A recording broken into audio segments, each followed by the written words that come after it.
या मालूबाई, बसा. या बाई अंदर.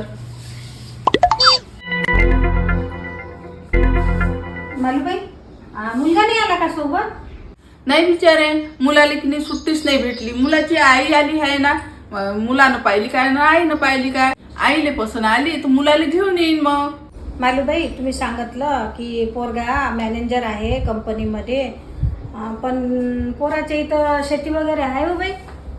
नाही हो बाई, आमच्याकडे शेती भीती तर नाही आहे, पण आम्ही आमच्या पोराला खूप कष्ट करून शिकवलं आणि खूप मोठ्या पोस्टवर आहे आमचा मुलगा. आणि ह्या शेती भीतीचा विचार आमच्या डोक्यातच नाही आला हो बाई.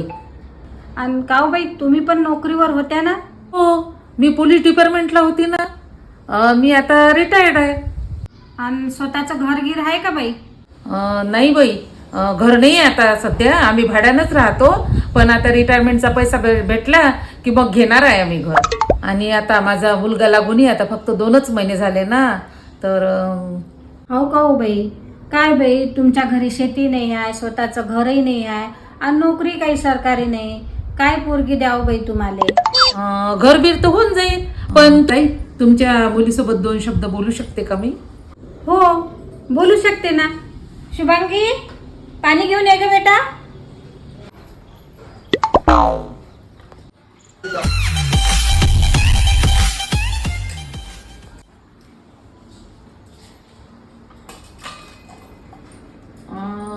बाई, तुझं नाव शुभांगी आहे तर समजलं, पण तुझं शिक्षण किती झालं?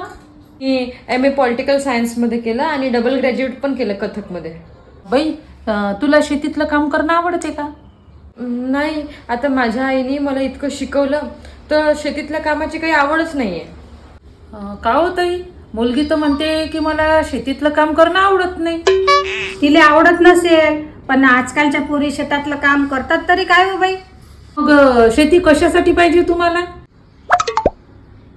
तुमची मुलगी जर शेतातले कामं करायला तयार असेल तर पुढच्याच महिन्यात मी रिटायरमेंटच्या पैशातून शेती घेते.